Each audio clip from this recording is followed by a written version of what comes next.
Okay, so good day everyone. For this lecture video, we will talk about protozoa. Okay, so amin yung first classification or types and parasite na i-discuss natin ang mga protozoa. Okay, so sinibagan may unom kita na parasite or na protozoa na i-discuss. Okay? So before that, okay, define natin ang kung ano ang protozoa. So protozoa are single-celled eukaryotic organisms that are spherical, oval, or elongated in shape. So sini na protozoa class wala pa di ang mga bulate na gina-imagine nyo. Okay, ang mga parasite na di-discuss natin dili pa mga bulate sa next lesson pa ito. Okay, ang mga organisms na makikita nyo mga erugsine. Okay, mga bilog, okay, mga spherical or elongated in shape sinda. Okay, they are classified based on the organ of locomotion. Okay, ang classification ninda is based kung paano sinda mag-move or maghiwag or an organ of locomotion ninda. Not all protozoa are parasitic, so dili tanan na protozoa ay capable na mag-cause ng disease or need san host or need san human host para makasurvive. Actually, some of them are facultative in nature. Okay? Pag sinabi na facultative, pwede siya free living. Okay? So, pero, sinina aton discussion, and i-discuss natin primarily ang mga parasitic, okay, na mga protozoa. Okay, dili ako ma-discuss masyado sa mga facultative na protozoa. Ang mga parasitic na protozoa naton primarily i-discuss din. Okay, due to their small size, they are usually diagnosed via microscope examination. Okay, tandaan nyo ini. Usually, ang pinakamadali na way para ma-diagnose or para discover kung an usad na tao is infected sini na mga protozoa is using a microscope. Okay, we examine the stool, the urine, and other body fluids from the patient para ma-diagnose natin sinda if positive ba or negative sinda from that specific protozoa or parasite. Okay? Special stains are also used to distinguish some parasites. Special stains, basically inisinda class mga color or mga dye inasinda na nagabind sa parasite pag patakan mo ang sample. For example, okay, ini sa picture natin dito. Okay, ini siya, usad lang ini na parasite. Okay, magkapareho ini sa na parasite class. Okay, ini sa picture. Ini na nasa upper, ini siya, nasa upper picture. Amin niya siya an actual picture, or sorry, amin actual mo na makikita kapag wala ka na ginamit na stain.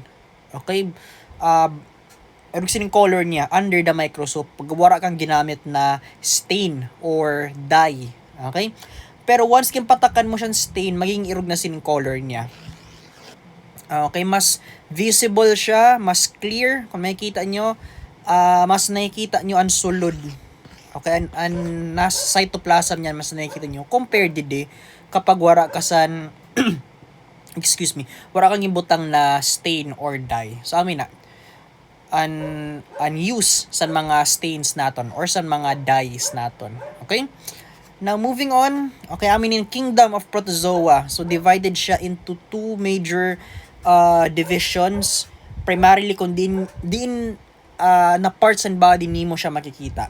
We have the intestinal and urogenital protozoa. So, sa intestine and sa sa urinary tract naton. And we also have blood and tissue protozoa. So, amin ni tanan sinda, pero i-discuss lang naton ang mga naka-underline. So, ini si Entamoeba histolytica, Giardia lamblia, and Trichomonas vaginalis. Amo lang inaan, fufukosan naton sini na discussion.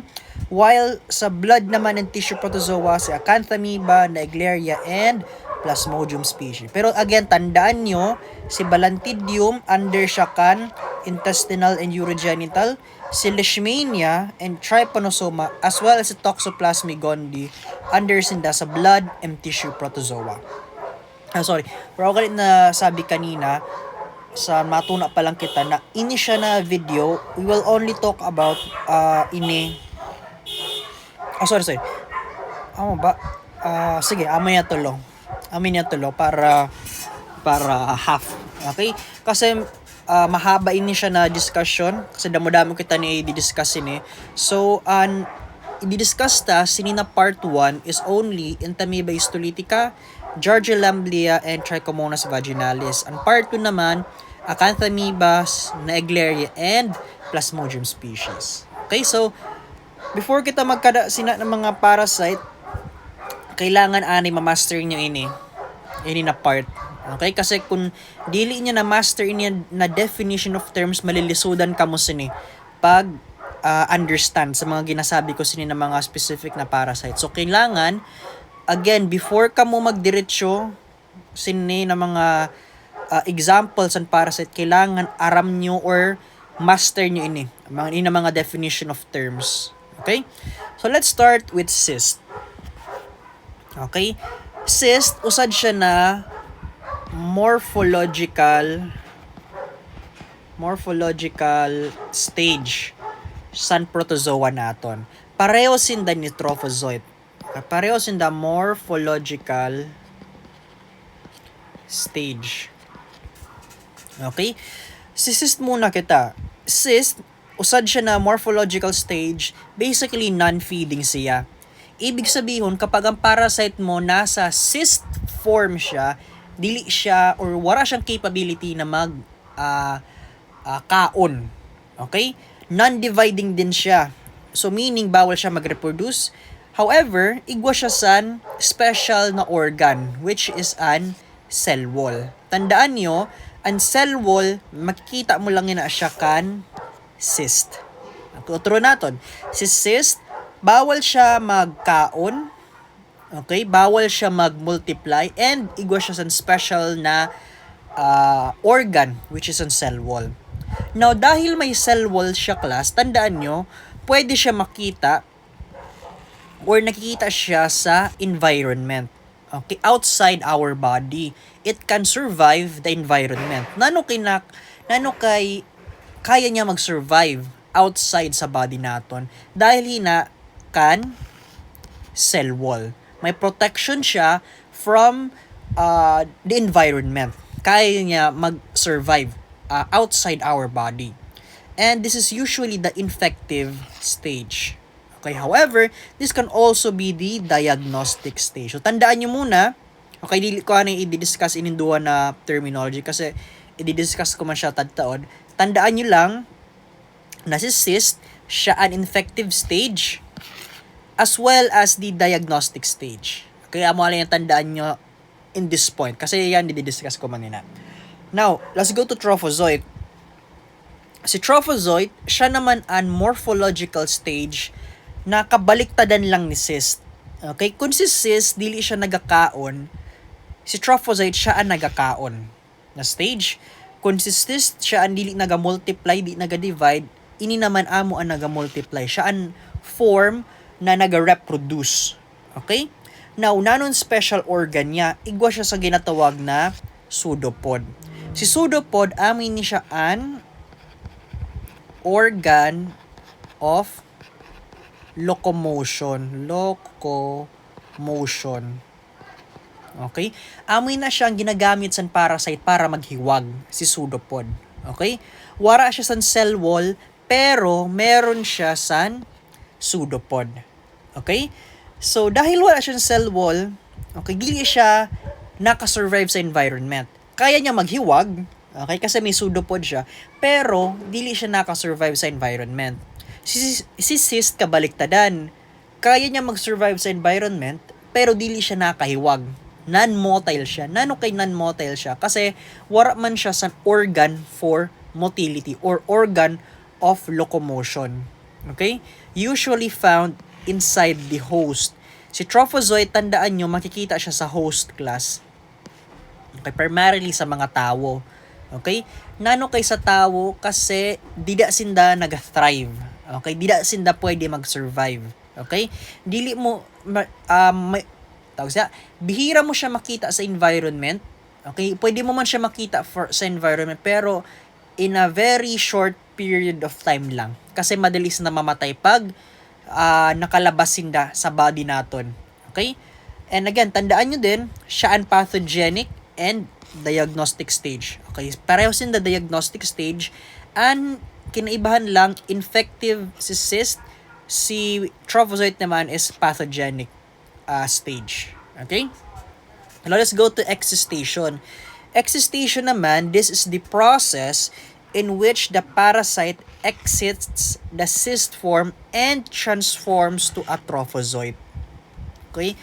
Si cyst, si trophozoite class, tandaan nyo, pareho ni adult. Okay?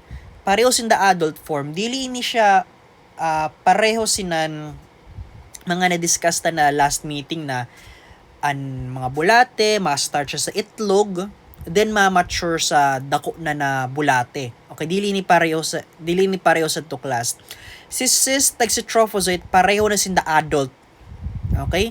Pareho na sin the adult, tapos ang parasite nimo pwede siya mag-transform into either a cyst or a trophozoite. So ang mga protozoa naton inisinda, may capability sinda na mag-transform into a cyst or to a trophozoite. Okay, troph ko na lang para di ka na para dili na halaba. Okay? Okay, depending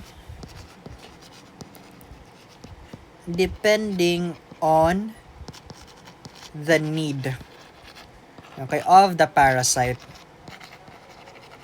Okay? Pwede siya mag-transform into cyst, pwede siya mag-transform into trophozoite, pwede siya magbalik pa cyst, pwede siya magbalik pa trophozoite. Okay? Kung gusto niya magbalik, so nag-start siya na cyst, tapos gusto niya maging trophozoite, ang tawag sito na transformation process is excistation.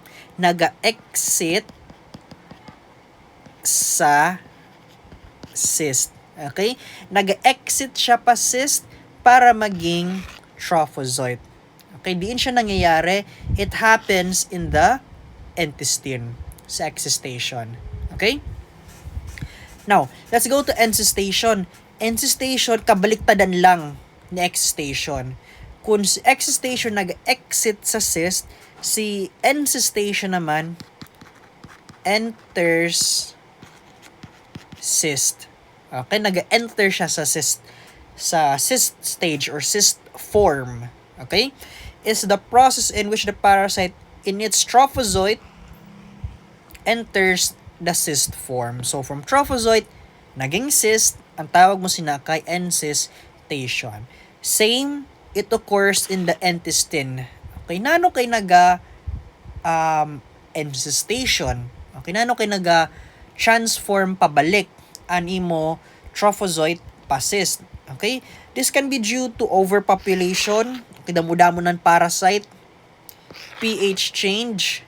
Okay, pH change kasi pag nag-change ang pH class, pwede mapatay sinaan trophozoite. Okay? So, para ma-protect, okay, makasurvive sinda, ma-protectaran nila sa diri na, ma-transform sinda into a cyst. Okay na, no? Kay cyst kasi igwas sindasan cell wall for protection. Food supply, okay, paggamay ng food supply, and paggamay na din an available na oxygen class. Okay? So, nadidi kita. Next, mas detailed na explanation sa cyst and trophozoite. Again, class, uturohon ko, before kita mag-diretso dide, or before ka mo magdiretso sinina part sa video, make sure na nasasabutan nyo ini na part. Okay? Kasi kung maduro diretso lang ka mo, tas dili nyo nasasabutan ini ng mga cyst, ini ng mga trophozoite, malilipungan ka mo sina pag magato na kita sa mga specific na parasites naton. Okay? So, make sure na unan nyo ma-master ini na duwa na term. Okay? So, utro naton mas detalyado na explanation between the cyst and trophozoite. Again, ang cyst and trophozoite naton pareho na adult. Okay? Dili na siya itlog tapos naging dako na bulate. Iba ito siya na life cycle. Okay, sa mga bulate ito na life cycle. And sa protozoa, ang life cycle lang ninda naga-revolve sa cyst and sa trophozoite. Okay, naga-change lang siya sa form or stage depending sa need sa imo parasite class. Okay? Now, utro naton, diin mo makikita or diin located ang cyst sa environment. Diin located ang trophozoite inside the host. Nano kay sa environment kasi may cell wall. Okay, dahil may okay. Dahil may cell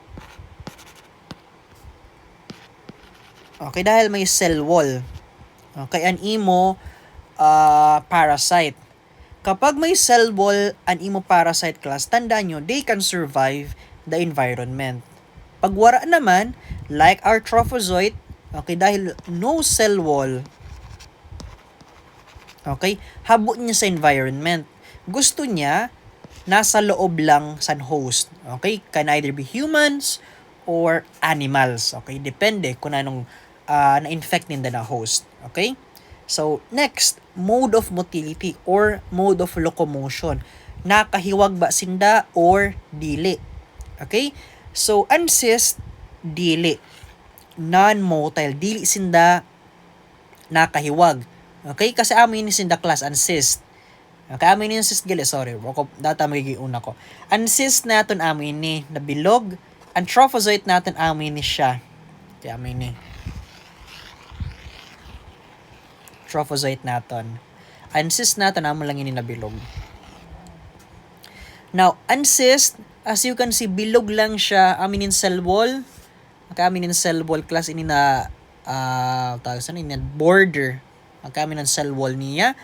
Now, going back, wara sa capability na maghiwag ang cyst. Non-motile siya class. Wara siyang organ para move. Okay, so basically, go with the flow lang siya. Kung diin ang agos, masabay ang imo cyst. Okay? Kabaliktaran si trophozoite, igwa siya sa organ na pseudopod. Okay? Amin siya an organ for motility or organ for motility or locomotion. Ginagamit inisan trophozoite mo para maghiwag. So, kung huhungaon ka mo, sino sa indanduan pwede maghiwag? Si trophozoite. Si cyst, dili siya nakahiwag. So, kadi kita kang trophozoite. So, amin yung trophozoite naton. Ang pseudopod, amo ini. Kaamin yung pseudopod. Okay, ini siya nabagan ikog niya. Okay, amin ang pseudopod na ginatawag. Amin ang ginagamit niya para move an parasite or an trophozoite nimo class. Okay?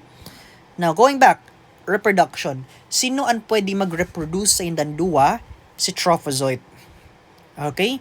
Si cyst, it cannot reproduce class. Okay? Babalikan tanano kay dili siya. Okay? After sini na masunod. Now, ability to feed. Okay? May kakayahan bang magkaon ini siya na form or wara? Okay, let's start with cyst. Dili. An imo cyst, bawal siya magkaon. Nano kay bawal siya magkaon? Kasi nakasirado na siya. Okay, nakasirado na san cell wall. Okay, bawal na siya open. Okay, kasi kung mag-open siya, pwede may sumulod sa iya na pwede ma-destroy ina siya na parasite. So, nakasirado na gamit ang cell wall. Now, paano siya ma-survive? Hindi siya nakakaon. Okay? Kasi nakasirado na gani sa cell wall. Paano siya makasurvive? Gugutomon ba siya or dili? Actually, ini na mga cyst may igwasan stored na pagkaon. Okay, yan, i-discuss ko kung ano yung tawag sina na organ. Okay, yan, i-discuss tayo na siya. Now, ini siya na cyst again, bawal siya magkaon, pero may mga stored food siya. Okay? Now, trophozoite pwede siya feed using the host nutrients. Okay? Ang pagkaon niya, host nutrients. Okay? Ang imo-cyst, ang pagkaon niya naman, stored food. Okay? Diin siya hali sini na stored food class. Okay? Hali siya sini during sa trophozoite siya. Kasi di ba an aton trophozoite, okay, an aton trophozoite, ito siya. Ini, an aton trophozoite pwede mag-enter sa cyst. Okay? So, pag trophozoite siya, tas may gingkaon siya, ang mga sobra-sobra iso-store niya. Kaya once nag-enter siya pa cyst, igwa na siya san stored food class. Okay? Now, balikan ta. An imo cyst, dili siya maka-reproduce. Okay? Kasi wala siya enough na pagkaon. Okay? Nano kay dili siya naka-reproduce ang cyst? Basta ginawa nga niyo na kanina. Kasi class, an source of nutrients lang sa cyst naton, stored food. Okay? Wala siya enough na nutrients para masupplyan ang sadiri niya to multiply. Ang stored food, gamit lang niya ina para mag-survive siya. Amo lang ito, tapos na. Okay? Amo lang itong gamit sa stored food niya na makasurvive ang imo parasite. Okay? Dili ito gagamiton para mag-multiply ang pagkaon. Gagamiton niya lang ito, ang stored food, para mag-survive ang imo parasite. Now, ang trophozoite, pwede siya mag-reproduce kasi unlimited ang iya supply dahil sa host nutrients. Okay? Basta may host nutrients, pwede siya mag-reproduce ang trophozoite naton. Okay? Kasi unlimited ang iya nutrients na nakukuha. Unlike sa cyst naton na limited lang ang stored food niya. Okay? So, gina-allocate ito sa parasite para mag-survive siya, dili mag-reproduce. Okay? Now, dili naman kita. Next, ability to survive the environment. Sa inda na duwa, usad lang ang pwede mamuhay sa environment. That is the cyst. It can survive the environment due to the cell wall. So, amin yung cell wall. Ini siya na black na border. So, amin ang cell wall sa cyst. Ini siya. Ano ba yung drawing ko pa? Okay, amin na siya. Ini na black na outer layer. Amin na siya an cell wall class. Okay? Now, on cell wall, again, it functions as a protective membrane around the parasite. Kaya, pwede siya mag-survive outside the host. Pwede siya mamuhay sa environment. Si trophozoite, dili siya nakasurvive. Kasi kung makikita nyo, wara san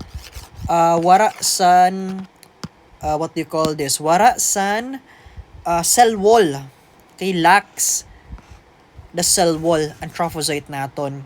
Okay, so kung nakalabas siya sa body, tas dili siya nakatransfer into cyst, mapapatay siya class. Okay, kasi waran ma-protect siya from the environment. Now, ability to cause disease. Okay? Ang cyst, it does not usually cause the disease class. Okay, di siya talaga an stage or form na naga-cause para magkasakit an host or ang person. An naga-cause para magkasakit ang tao or an host is a trophozoite. Amin ni siya an pathogenic stage naton class. Nano kay siya an pathogenic stage? Okay, dahil sini. Because it can feed. Okay? Ginakawatan kita sa trophozoite san nutrients. Okay? Which causes an imbalance. Diba? An disease, as we have discussed last lesson, is an imbalance in the normal function of our body. Okay, dahil may parasite kita, may trophozoite sa body naton, ginakawatan kita nutrients, nagkakaigwan imbalance sa normal functions sa body naton, which can cause a disease. So, ang trophozoite naton, siya ang pathogenic stage. Pathogenic stage, it is the stage of the parasite that causes disease. Okay, tandaan nyo yun na klasa. Trophozoite, Okay, siya an nagakosan disease. Okay, dili an cyst talaga. Okay? Now, let's go to contamination property or an ability sa imo cyst or trophozoite na mag-contaminate sa mga bagay. Primarily mga fomites. Si cyst, tandaan nyo, amin ni siya an primary na stage na nag-contaminate sa fomites naton. Fomites, example sina food and water and other objects. Okay? So, this is the infective stage, class. Okay? Kasi, okay, pag sinabi na infective stage, amin na siya an stage na nagapasa pakadto sa usad na tawo, class. Okay, amin ni siya an stage na naga-infect or naga-enter sa masunod na host, class. Okay? So, nano kay cyst? Okay, kasi as you can see, ang trophozoite does not usually contaminate. Okay, nano kay ang cyst naga-contaminate? Nano naman ang trophozoite kay dili naga-contaminate? Nanon mga examples naton, class, and fomites? Okay, food, water, and other objects. Diin nyo makikita ini sinda na mga fomite sa environment, sa labas, sa body naton. Okay? Sa inda na duwa, class, kan cyst, kan trophozoite, sino lang ang makasurvive sa environment?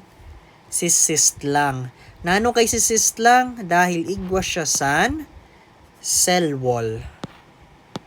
Ito, di naman nagasurat. Ano kaya di nagasurat? Dahil igwas siya san cell wall, class. Okay?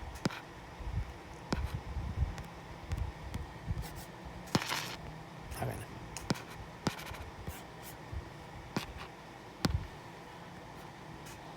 Okay, dahil igwas siya sa cell wall, pwede siya maka-survive sa environment. Okay, ani mo trophozoite, okay? Dahil wala siya sa cell wall, madali siya mapatay sa environment.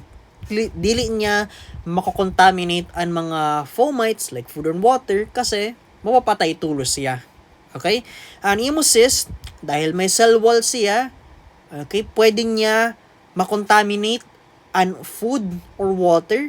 Then, ito siya na food or water na contaminated. Pwede makaon sa usad na tao. Then, na-infect nito na tao. Okay? Kaya siya ginatawag na infective stage, class. Okay? Now, diagnostic capability.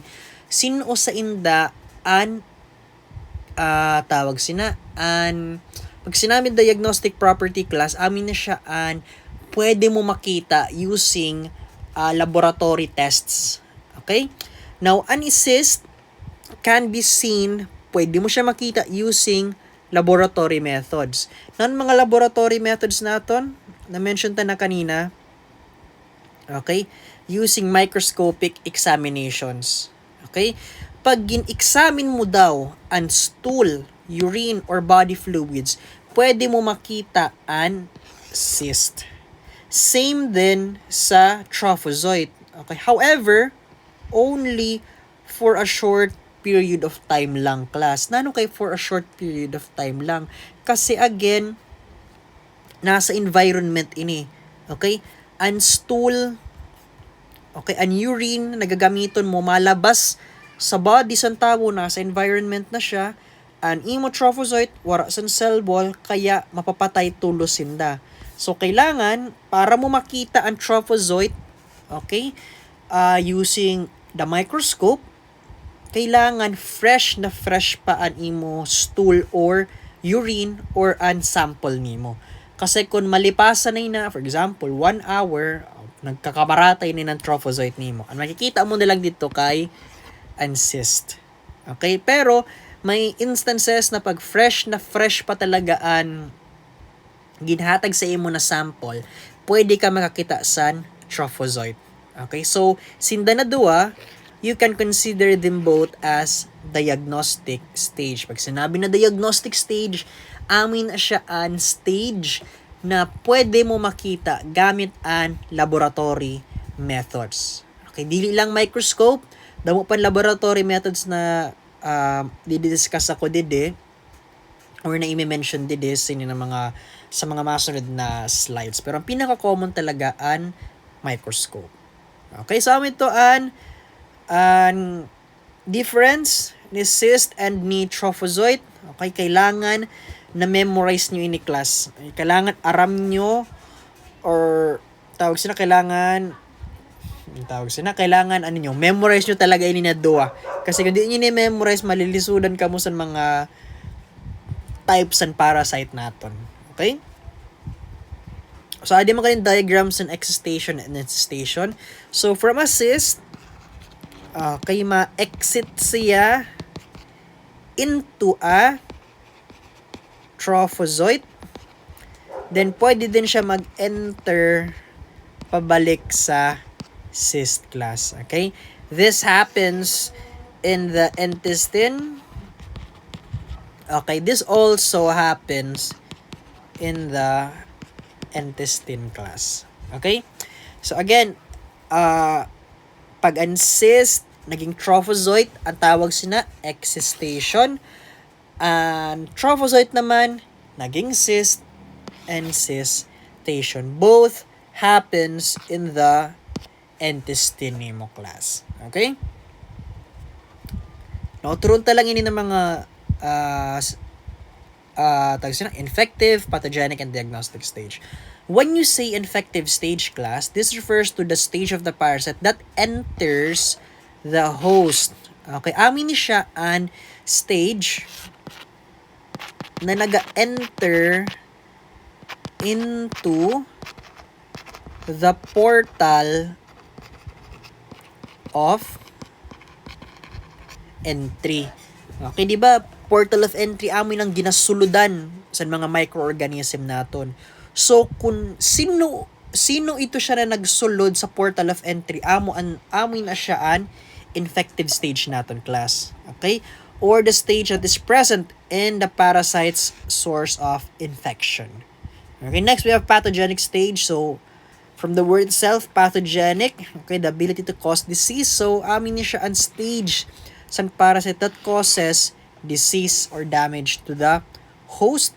Diagnostic naman refers to the stage of virus that is seen through laboratory methods. Turo naton, infective stage, this is the cyst. Pathogenic naman, this is the trophozoite. Okay, shortcut ko na lang. Diagnostic, cyst, and trophozoite class. Okay, so tandaan nyo na sinda ng mga stages naton or mga infective, pathogenic, and diagnostic stage naton. Okay, dili kita para kung di nyo pa nag-gets ito na tulo, okay, dili kita sa diagram. So, ini siya, okay, hain kita dide, okay, dide. So, ang letter I daw, amin siya infective stage, ang letter D, amang diagnostic stage naton. Okay? So, ini siya, na parasite, amin ni siya si Giardia lamblia. Okay, usa din sa i-discuss natin mamaya na parasite. Ini siya na bagan pusit. Amin ni siya an trophozoite. While ini siya na bilog, amin ni an cyst naton. Okay? Now, din kita matuna. Okay, di ka sa number 1. Okay, trophozoites, di ni sinda hali. Hali sinda sa anus. Okay? So, ini siya na tao, infected na. Okay, pag nag-udo siya, malabas si cyst tag si trophozoite nimo class. Okay? Now, pag naglabas siya sa udo, pwede ta i-test ang stool niya. Okay? Pwede ta i-test ang stool sini na infected na tao. Now, pag in-test ang stool, pwede naton makita ang cyst and ang trophozoite sa stool exam. Now, dahil nakita naton sila sa stool exam, pwede naton sabihon na ang cyst and ang trophozoite are both diagnostic stage class. Okay? Now, nanong sabi de, trophozoites are also passed in stool but they do not survive in the environment. So, napapatay ang trophozoite naton. Ang nakasurvive ang cyst. Nano kay nakasurvive ang cyst? Dahil igwas siya sa cell wall. Okay, may cell wall ang cyst naton. Now, dahil may cell wall siya, makasurvive siya sa environment for a long period of time, may igwa siyang chance para mag-contaminate sa mga fomites natin like food, water, and other fomites. Okay, pwede siya pumasok sini na mga object. Okay, then, kung kakaunon siya, okay, masulod siya sa tawo. Okay, so this is the portal of entry. Okay, ang portal of entry niya, ang mouth. Okay, orally, papasok ang cyst naton sa mouth, sa portal of entry sininatawo. So, our cyst is the infective stage. Okay, siya ang stage na ma-infect sininatawo. Okay? Now, ato na siya sa, makapasok na siya, din siya sa intestine. Okay, balik ito sa nidide. Okay, pag ato na siya sa intestine, so ini siya na box. Okay, sa intestine na ini siya. Okay, and cyst, ma-transform siya into trophozoite. What do you call this transformation? Ang tawag sina kay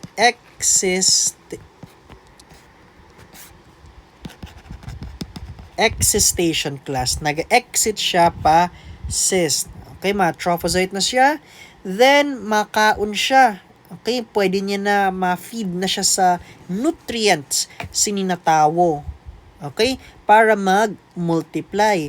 Since nag-multiply siya, since nag-feed siya, ang tawag mo sini na kan trophozoite dide is the pathogenic stage class. Okay, pathogenic na siya kasi nag-agaw na siya, nag-cause na siya sa sakit sa tao by taking our nutrients. Okay, para mag-multiply siya. Now, ang trophozoite, as you can see dito sa number 5, nagbalik siya pa cyst. Na anong tawag niyo sininas na transformation? Encystation class. Okay? So, amin na siya. And, tanan naging discuss naton didi. Okay? Encystation, excistation, infective stage, diagnostic stage, pathogenic stage class. Okay? So, amin na siya. And definition of terms naton. So, again, kung dili nyo nasasabutan, utrohon nyo ini na part, hasta mag-gets nyo. Kung nani nang ginasabi ko na cyst, nano ginasabi ko na trophozoite, nano ginasabi ko na encystation, excistation, infective, pathogenic, and diagnostic stage. Okay? So, amin to. Okay, so let's move on. Okay, to the kingdom of protozoa. Okay, amin aton i-discuss sa mga masog na slides ang mga intestinal and urogenital protozoa. So, let's start with Entamoeba histolytica. Okay, Entamoeba histolytica, amin ni siya common associated disease or condition. So, aside sa Entamoeba histolytica, pwede mo din siyang, or ang mga diseases na associated sa iya, or ang mga sakit na ginakos niya, tawag sina intestinal amoebiasis, amoebic colitis, amoebic dysentery, extraintestinal amoebiasis. So, amin ang mga sakit na related kan Entamoeba or E. histolytica. Okay? So, like what I've said earlier, an Entamoeba histolytica, igo siyang trophozoite and cyst form. So, amin yung trophozoite niya, amin actual picture niya, and amin yung cyst form niya, class. So, amin yung pseudopod na ginatawag ko kanina. So, amin yan, gamit niya for movement, for motility. So, amin yun, gamay na bagan ikog-ikog. Now, dili kita sa cyst. Ang cyst, wala lang siya nabutang dito sa diagram, pero igwa siya sang tawag na diffuse glycogen mass. Glycogen, na discuss ko na dati, usad siya na carbohydrate, usad siya na energy storage. Okay, diffuse glycogen mass. Okay, sabi sa biochem naton, discuss ta ng glycogen, same function sa ini na parasite, usad siya na energy storage or stored food siya. A cytoplasmic area without defined borders that is believed to represent stored food usually found in young cyst. Okay? So amin niya siyang explain ko kanina class na ang mga cyst igos ang stored food. Okay? Ang tawag mo sa ito na stored food is diffuse glycogen mass. Okay, diffuse glycogen mass class. Okay, tandaan nyo yun na. So, nano naman kay sa young cyst? Okay, base may nagunga sa iyo habang nagkita sa video. Nano kay sa young? Dili sa old. Okay, kasi hindi mo na siya makita sa mga old cyst kasi na-consume na ninday na class. Okay, makikita mo lang yun sa mga bata kasi bata pa sinda, igo pa sinda sa stored energy. So habang nagagurang sinda, ang glycogen mass niya, gina-consume niya. So habang nagagurang, nagagamay ang diffuse glycogen mass, hasta maubos na. Kaya pag old cyst, wala na masyadong makita na diffuse glycogen mass. Pero pag bata pa, bago pa lang ang cyst nag-transform, makikita mo ang diffuse glycogen mass sa iya class. Okay? Sa amin na siya. Dili kita sa life cycle. Life cycle niya, okay, let's start sa cyst. Okay? So, unahon tayo ni na paragraph reported dito sa diagram. Okay, so once the infective cyst is ingested, okay, na-ingest na daw ang cyst, kasi again, ang cyst amin na siya an infective stage naton. Excistation occurs in this small intestine. As a result of the nuclear division, a single cyst produces 8 motile trophozoite. So, usad na cyst, okay, ma-produce siya 8 na trophozoite class. Okay, these motile trophozoites settle in the lumen of the large intestine. Tandaan nyo, sa intamoeba, paborito niya or ang main organ na gina-infect niya is ini. Okay, aminin main organ na gina-target sa intamoeba histolytica, ang large intestine or ang colon naton. Okay, where they replicate by binary fission and feed on living host cells. So, kaon siya or ginagamit niya ang host cells naton, so it causes disease, kaya siya ang pathogenic stage naton ang mga trophozoites. Ini naman infective cyst. On occasion, trophozoites migrate to other organs such as the liver and may cause abscess formation. Abscess meaning opening. Okay, opening or tawag sina abscess or wait, nalilimot ako sa term.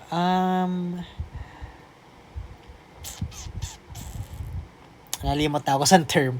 Basta mga opening class. Okay? Basically opening. Mga luho-luho abscess. Okay? Now, encystation occurs in the intestinal lumen. Okay? Nag-encystation siya. Encystation. So, from trophozoite, nag-transform pabalik sa cyst. In the lumen, and cyst formation is complete when 4 nuclei are present. These infective cysts are passed out into the environment. So, no nagalabas sinda via the feces, ang mga cyst naton. And are resistant to variety of physical conditions. Resistant sa physical conditions due to the cell wall.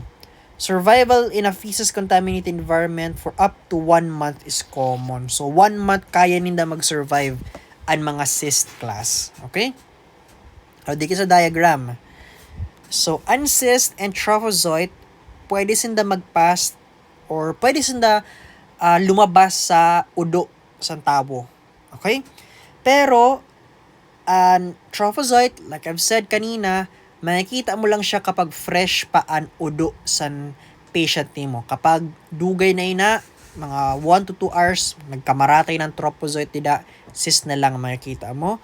So, both of these are may gaman sini na legend, so diagnostic stage in the class. Okay? Now, ang cyst nimo, okay, dahil kaya mag-survive sa matagal, pwede siya ma-ingest, pabalik, pakadto sa iba na tao. Pwede siya mag-contaminate sa food or water. Okay? Pag ma-contaminate yan food or water, makakadto siya sa panibago na tao, okay, mai-ingest siya. So, this is our infective stage. So, kakaunin siya sa tao, makasulod siya, makakadit siya sa small intestine. Pagkadit siya sa small intestine, ma-excistation siya, magiging trophozoite siya, then makakadto siya sa large intestine. So, amin niya sa large intestine, small pa intestine pala gani. So, ini small intestine ini, sa small intestine ini siya nangyari. Then ma-multiply siya. So, ini siya sa large intestine. Okay? So, small intestine nag-excistation, then sa large intestine naman nag-feed, okay, nagkaon siya, then nag-encystation pabalik. Then makadto siya sa anus, then malabas pag nag-udo kita. Okay? So again, and primarily na gina-target niya class is ang large intestine naton ini.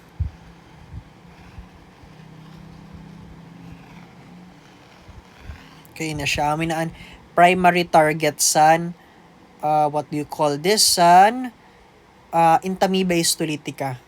However, aside siya pwede siya magkadto sa iba na organ.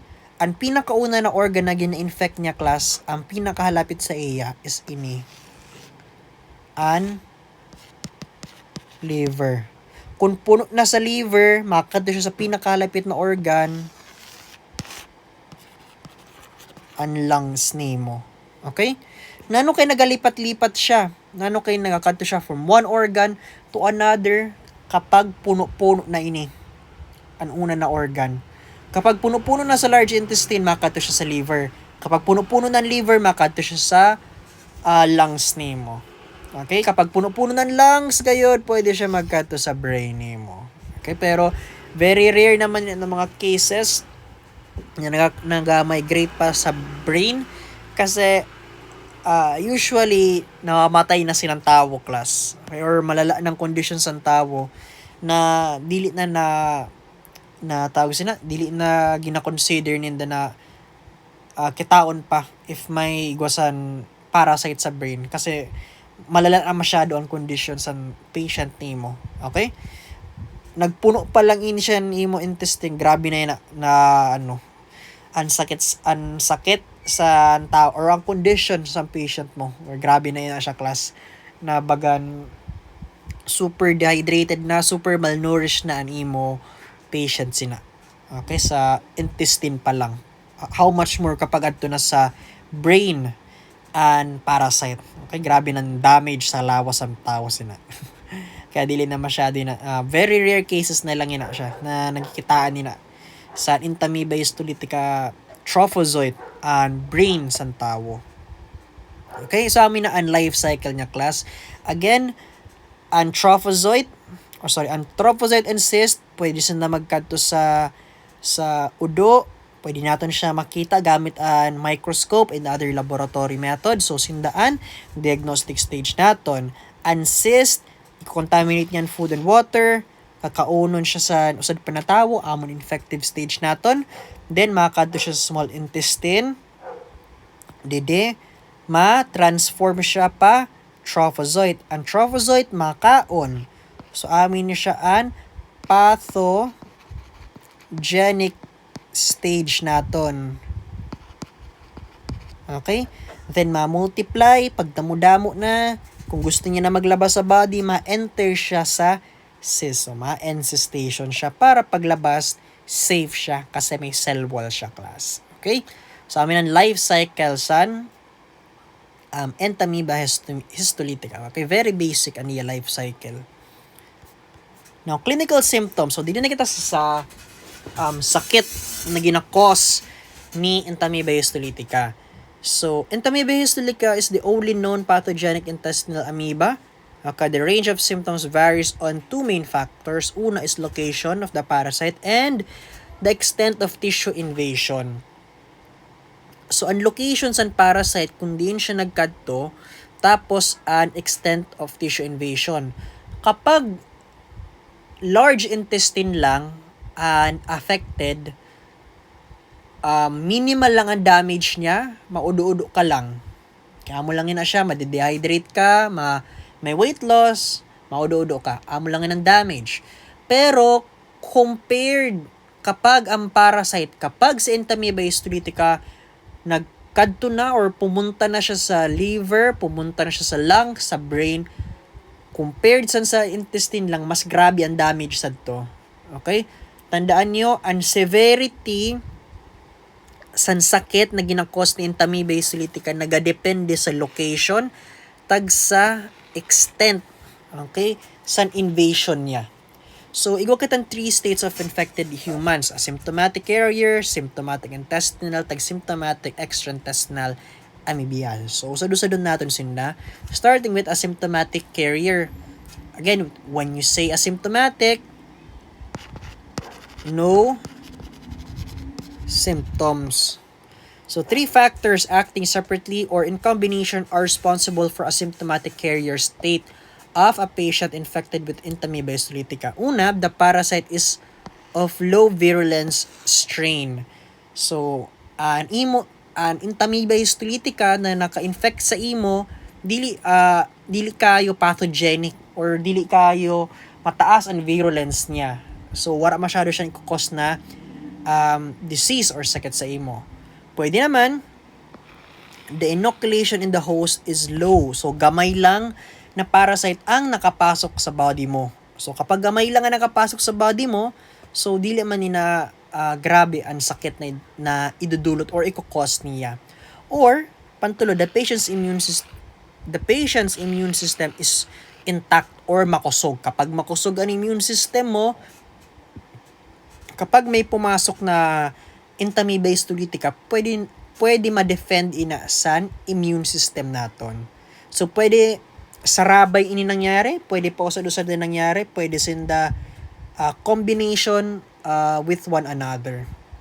So, kapag ang parasite mo, dili masyado mataas ang virulence or ability to cause the disease, gamay lang ang nakapasok sa imo, tas makusog pa ni immune system nimo, asymptomatic ka.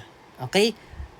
Dili ka magkakaigwas sa sakit or dili ma-show ang symptoms. Okay? Dili ma-show ang symptoms. However, pwede ka maka-infect sa iba na tao pa din, class. Kasi may parasite ka pa din sa body mo. In these cases, amoebas may reproduce but the infected patient shows no clinical symptoms. Pwede mag-reproduce na sa body naton. Okay?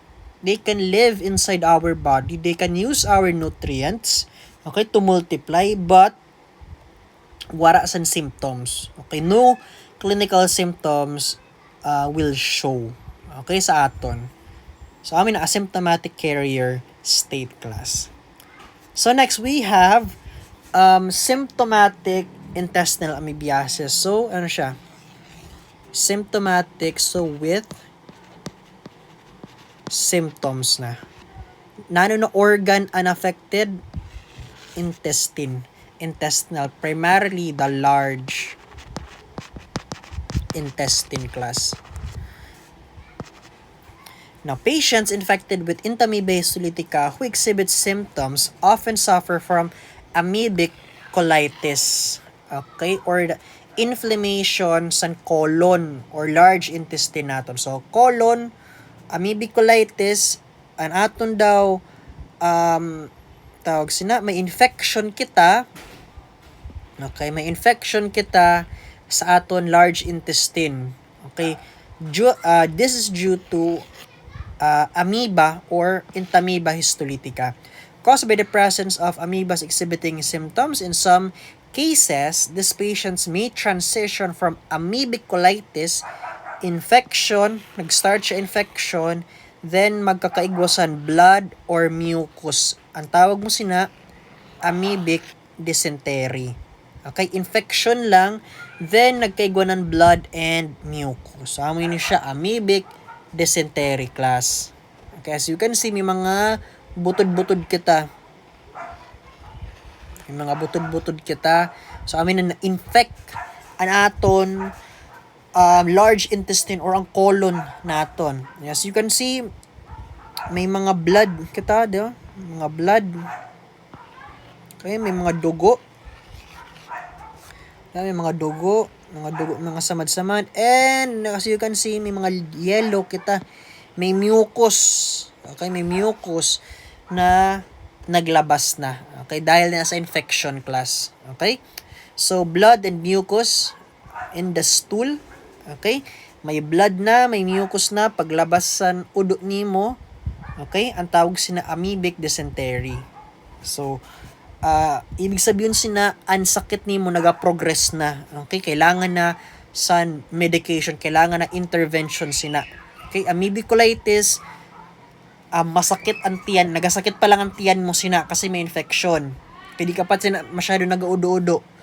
Okay? Pero kapag pinabayaan mo yun siya, nagkakaigwanan blood, tapos mucus sa udo nimo, sa amin amoebic dysentery ang tawag sina. Ibig sabihin naga-progress na rapidly ang sakit an amoebiasis nimo. So kailangan magpa-check up ka na, magbulong ka na kasi kung dili mo na agapan san maaga, okay, ma-multiply pa ang parasite, ma-infect pa niya ang iba na organs class. Okay?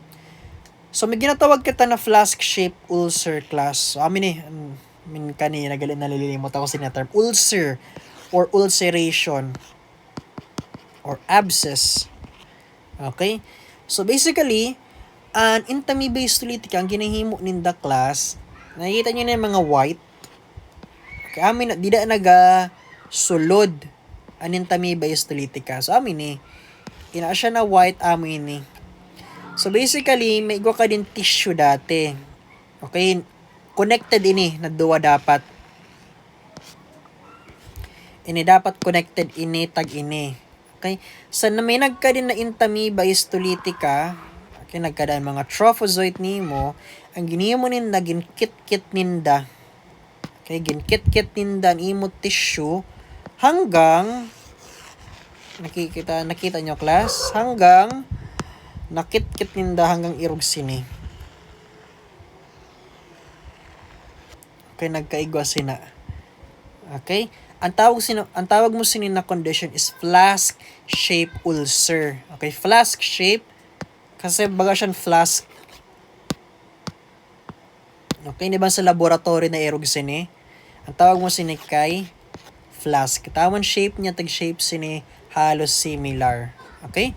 So, nangyayari ni pag grabe na an infection, pag damo-damo na sa Entamoeba histolytica sa body nimo. Okay? Flask-shaped ulcer. So, damo-damo na sinda, ginakit-kit ang imo tissue pag gamay-gamay hasta nabuho na, nagkaigwa na sa abscess, sa ulceration sa imo tissue. Okay? So, flask-shaped ulcer. So, ini sa gyaponin? Large intestine gyaponin na siya class. Ini siya na flask-shaped ulcer. Now, let's go to symptomatic. So, with symptoms na, kanina, may symptoms sa intestine. Yan na naman, may symptoms ka extra-intestinally. Pag sinabi mo na extra-intestinal, outside the intestine. So, yung ginasabi ko, class, na kapag puno na, wara nan space sa imo in large intestine, may possibility na mag-migrate ang imong intamibay histolytica to other organs na malapit. Okay? So, ang tawag mo sina symptomatic extraintestinal amoebiasis. So, intamoeba histolytica trophozoites that migrate into the bloodstream are removed by and take up residence into the liver. Nano an question, nano na stage ang naga-migrate ang trophozoite. Tandaan nyo class, ang trophozoite dili ang cyst amo na naga-migrate. Nano kay ang trophozoite kasi igwa siya sa pseudopod. Nano ganin pseudopod, amin na siya ang organ for motility. Para makahiwag, para makamove ang parasite nimo, igwa siyang pseudopod. Okay? Para makakadto siya from your large intestine to the liver. So the formation of an abscess in the right lobe of the liver and trophozoite extension through the diaphragm causing amoebic pneumonitis. Okay, so from the liver, so ma-start siya sa large intestine. Okay? Then makakadto sa liver. Pag puno na sa liver, makakadto sa right lung. Okay, kasi makikita nyo class D. Okay, right lung naton. Okay, masalapit siya sa liver.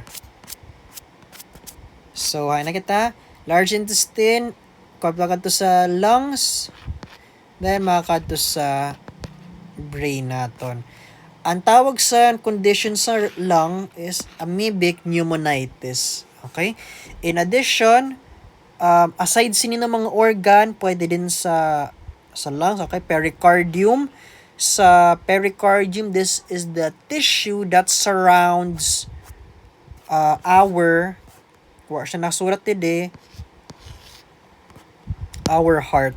Okay, pericardium. Mabagay na siya an tissue naga-surround sa heart naton. So, ang heart naton, ada siya didi. Okay? Sa heart naton, pwede siya magkadaan parasite kasi halapit man siya sa lungs naton. Okay? Pwede siya mag-migrate pakadto dito.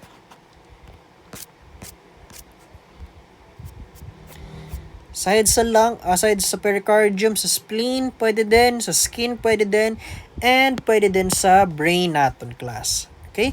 Aside sina, may ginatawag kita na venereal amoebiasis. Pag sinabi mo na venereal, it involves our sex organs. Okay pa? Tandaan nyo class, basta venereal, ang ginamin sina, or associated din na term sa sex organs naton. Basically, sa penis and sa vagina. Okay? So, ang intamoeba histolytica, pwede siya magkadto sa penis and sa vagina. Okay? Men become infected with penile amoebiasis after experiencing unprotected sex with a woman who has vaginal amoebiasis. Okay? So, the disease may also be transferred during anal intercourse. So, okay. So, base, na gina-imagine nyo. Okay, tama itong gina-imagine nyo na una. Okay, base, sa pagsabi ko pa lang sa penile amoebiasis, ginisip nyo na man to man. Okay? For example, ano sa natabo, may amoebiasis, nag-udo-udo, tapos nag-anal sex sinda. Okay, ito siya natawo na nagsulod. Okay, magkakaigos siya sa ginatawag na penile amoebiasis. Okay, magkaka-amoebiasis sa iya penis. Okay, pwede ito mangyari. Pwede din an man to woman. Okay, man to woman woman to man. Okay, and from babae, gin-transfer pa kadto sa lalaki. Okay? So, nano kay pwede ito siya class. Okay, nano kay basta gina-imagine nyo lang lalaki sa lalaki. Okay, pwede din babae pakadto sa lalaki. Okay? Kasi may ginatawag kita na vaginal amoebiasis. So, vaginal amoebiasis class, nangyayari ini siya sa mga babae. Kasi, again, vagina. So, nano kayo nagkakaigo sa vaginal amoebiasis? Kung mapapansin yung anatomy sa babae, halapit lang an anus sa vagina. Okay, gamay lang an tawag sina an in the gap. Okay, ang gap ninda gamay lang.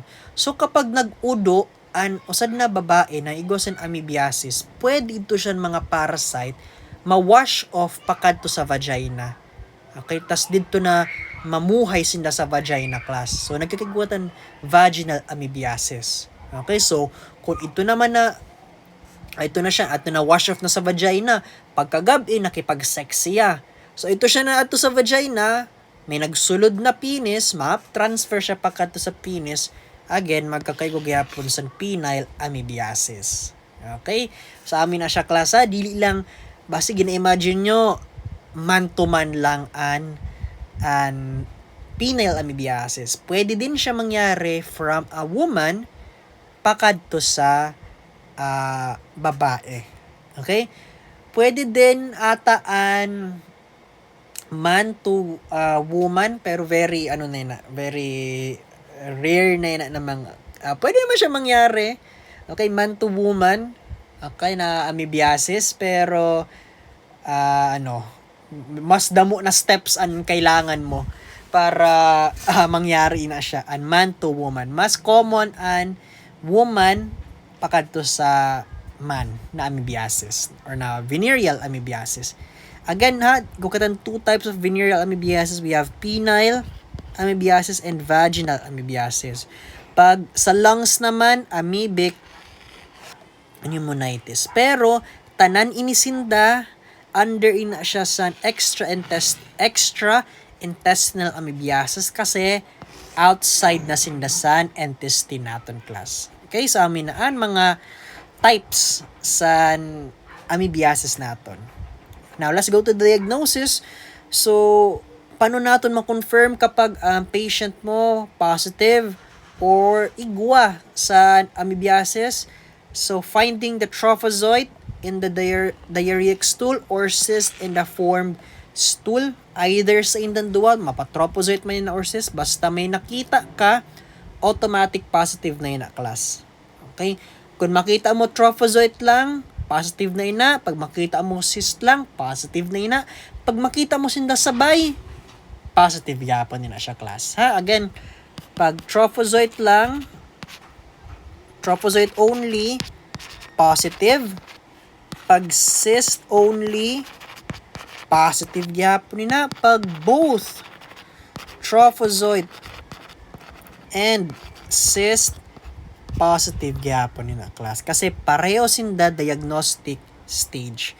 Okay, you can find both the trophozoite and the cyst in a semi-formed stool. Diarrheic, trophozoite lang, formed or matig na udo, cyst lang, semi-formed naman both. Okay, diarrheic matubig-tubig na udo. Okay, matubig-tubig na udo, trophozoite. Makikita mo trophozoite. Actually, trophozoite and cyst gani class pag diarrheic stool. Makikita mo gyapon ng cyst dida. Okay? Pag formed, cyst lang ina. Pag semi-formed, sindanduwa. Okay? The stool sample must be examined 1 hour after collection to see the motility of the trophozoite. You can also examine the hepatic abscess. Okay? For suspected extraintestinal amoebiasis. Okay? Kapag ang doctor na siya class, tawag sina ginasuspect niya, tama na term, ginasuspect niya na nagkalat na, nag-migrate na nimo Entamoeba histolytica. An iya itetest hepatic abscess. Nano kay hepatic abscess, nano kay ang liver naton, kasi siya ang pinakauna na mamigratan sa imo Entamoeba histolytica. Okay? Kapag may nakita siya sa liver na Entamoeba histolytica, ibig sabihin malala na ang condition sa pasyente nimo kasi nagatuna na pag-migrate ang parasite. Pero pag wala pa siya makita dide, ibig sabihin ang infection nasa large intestine lang class. Okay, tandaan nyo yun na. Kapag negative sa hepatic abscess, an imo patient, ibig sabihin an infection dili pa labas sa intestine, nasa intestine pa lang siya. Okay, pero pag positive na ini, ibig sabihin naglabas na an imo Entamoeba histolytica class. Now, let's go to the treatment. Nandoon mga bulong. Pinaka-common is metronidazole. Gamit siya for symptomatic intestinal amoebiasis or hepatic abscess. Tinidazole, intestinal and extraintestinal amoebiasis. Diloxanide furoate and metronidazole and paromomycin pag mga asymptomatic. So, pag asymptomatic, pwede mo i-take either sininatulo. Okay, pag asymptomatic, dili ibig sabihin hindi natulo klasa. Okay, either of the three pwede. So, sa metronidazole, pwede siya. Pag asymptomatic, pwede siya pag symptomatic. Now, kapag wara naggana ini na mga bulong, okay, nagparainom ka na sininabulong, wara gyapon natatanggal. Sige mo gyapon udo-udo, ada gyapon an parasite sa imo. So, pwede na lang natin himuon is surgical drainage, okay, of the amoebic liver. So, done if there is no improvement with medical therapy. Basically, i-drain natin an imo liver para tanan dida is matanggal. Okay, aminaan, last resort class, and surgical drainage of the amoebic liver. So, ginagamit na ini kapag naglabas na an parasite sa imo intestine. Okay, sa large intestine mo. Pag dili na effective an tinidazole. Okay, kasi tinidazole siya lang ginagamit for extraintestinal amoebiasis class. So, pag wala nan effect ang tinidazole nimo, dili na siya nasa stop an infection, kailangan na natin i-drain or surgical drainage ang liver nimo. Okay, para ma-stop ang pag-spread sa Entamoeba histolytica. Now, let's go to prevention and control. Paano ta ma-prevent? Paano ta ma-control ini siya na parasite na dili na siya mag-spread sa iba na tao? Pinaka una talaga is uncontaminated water is essential. Kailangan ang tubig natin malinis, class. Kasi ang pinaka mode of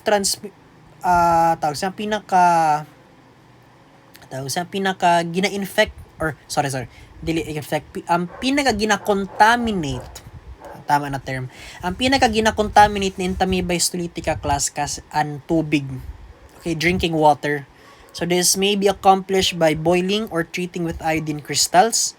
Okay, i-filter naton ang water, gamiton ta sa mga chemical treatments, okay, para malinis siya. However, take note that kapag quadrinucleated ang cyst, may upat na nucleus.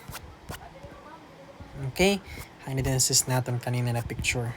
Kapag irog sini class, upat ang nucleus sa cyst nimo.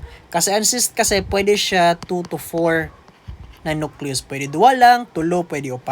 Kapag upat ang nucleus class sa nimo cyst, tandaan nyo, resistant sinda sa chlorine. Ilisan na namamatay kapag may chlorine.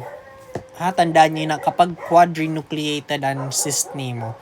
Pero pag 2, pag 3, napapatay sila. Pero kapag upat animo nucleus san cyst san Entamoeba histolytica, dilisan na mamamatay gamit an chlorine.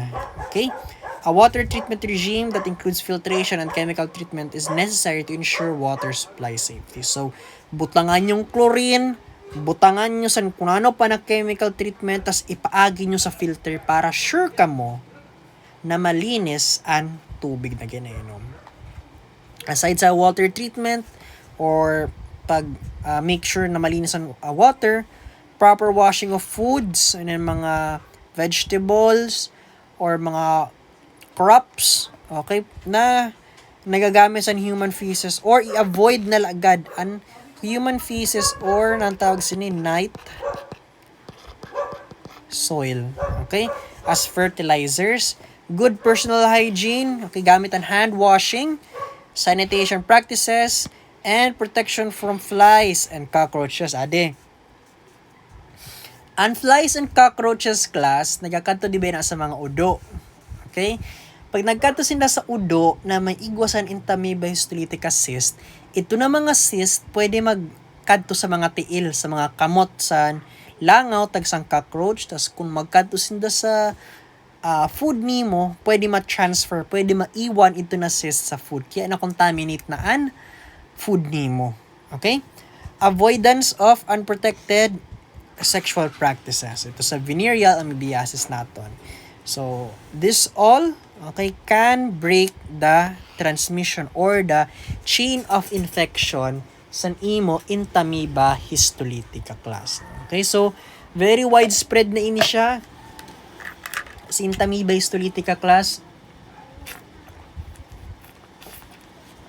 Bakan every week, igwa kami sa pasyente na igwa sa amoebiasis. Okay? Usually mga bata.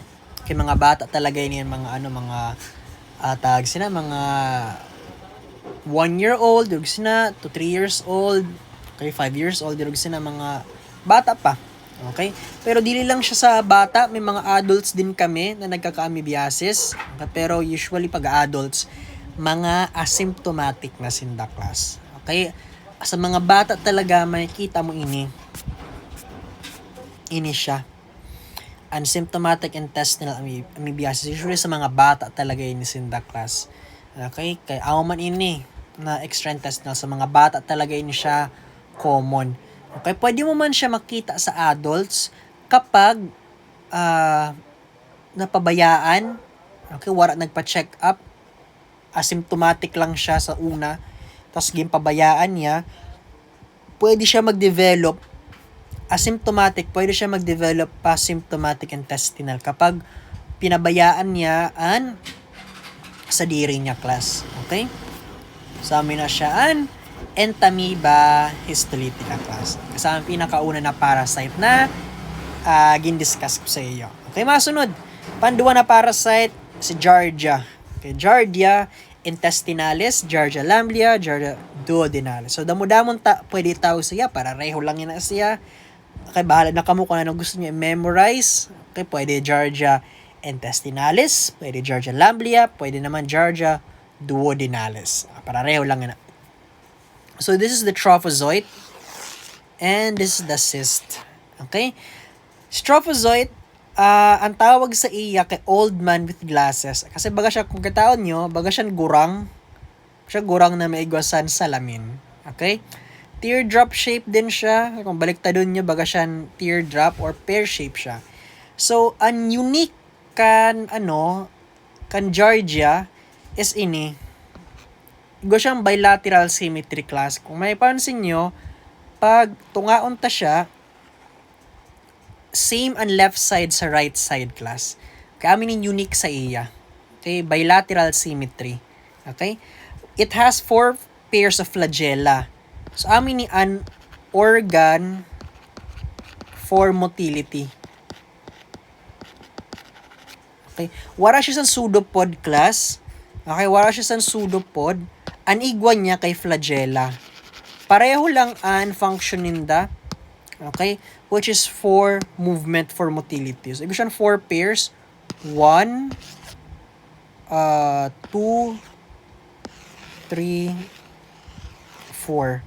So, all in all, ibig siya 8. Okay, na flagella. 4 pairs. So, 4 times 2, 8. Okay, and motility niya, falling leaf. Paano siya maghiwag? Imagine nyo lang may nahulog na dahon ng mga naga-fly away sa hangin na dahon. Amin ang paghahiwag niya, class. Falling leaf motility ang tawag sina, class. Okay, pag nakikita niyo sa microscope, nagahiwag siya na baga siyang dahon. Okay, amin ang Giardia lamblia trophozoite class. Okay? So far, di pa ako nakakita kasi very rare ini na Giardia lamblia. Okay? Infective stage niya cyst. So, amin cyst niya class. So, amin cyst niya. So, let's go to the life cycle. Ang life cycle niya, pareho lang, halos puro pareho lang sini. San sa Entamoeba histolytica class. Halos puro pareho lang talaga in the life cycle. Nanong kinaibahan ninda? Okay, dili kita nanong kinaibahan ninda. So, ang final host niya, human. Ang main difference niya ini. Kanina, sa large intestine sa Entamoeba histolytica. Si Giardia, ang paborito niya na organ, small intestine. The life cycle, okay, nasurat mo din, the life cycle of Giardia lamblia is quite similar to Entamoeba histolytica. The only main difference is that Giardia lamblia primarily targets the small intestine. Si Entamoeba naman, large intestine. So, aside another notable difference is that extraintestinal Giardia lamblia infection is rare. Pwede siya maglabas, si Giardia, pwede siya maglabas sa intestine mo, sa small intestine, pero very rare lang siya mangyari. Okay, pero may mga cases na nagalabas siya, class. So, very similar, ang trophozoite, tagan cyst, malabas sa udo. Ang trophozoite, kasi wala siyang cell wall, mapapatay siya.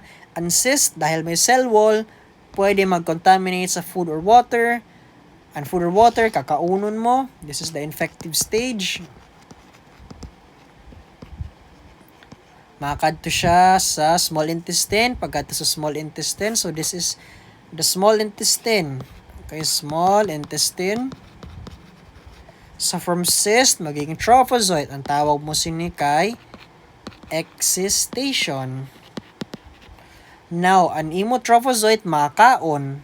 Makaon siya, makakuha sa nutrients, amin ni ang pathogenic stage naton.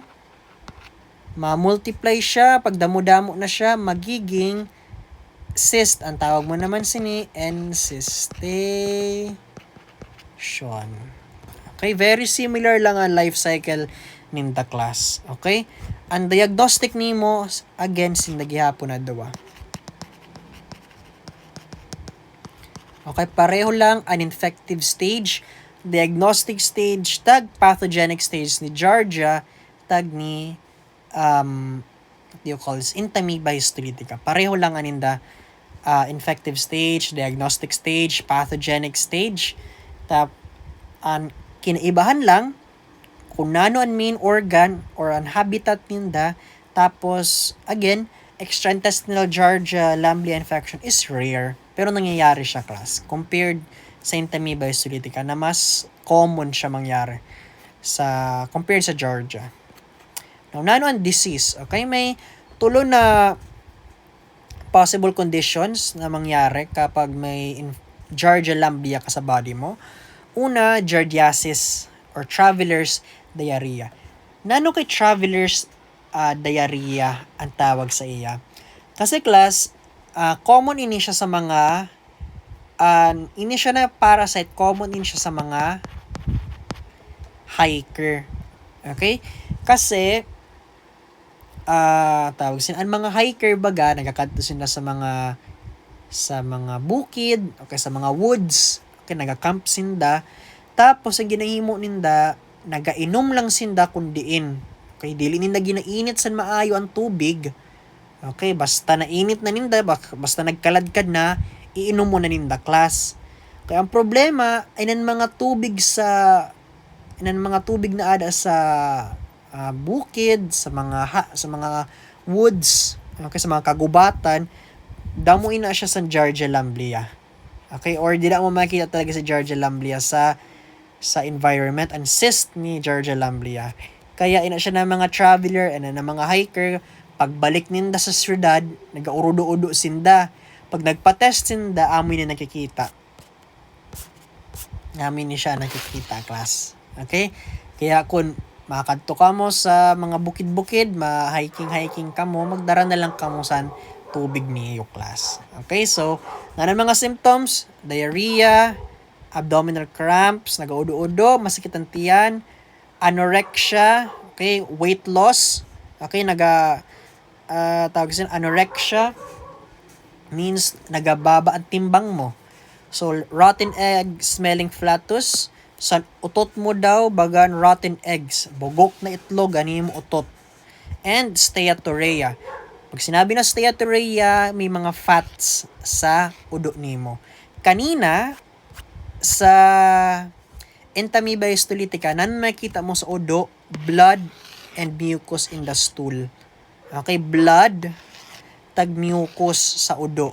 Kan Giardia lamblia class, nanon makikita mo sa udo, fats. Okay, mga lipids or fats class.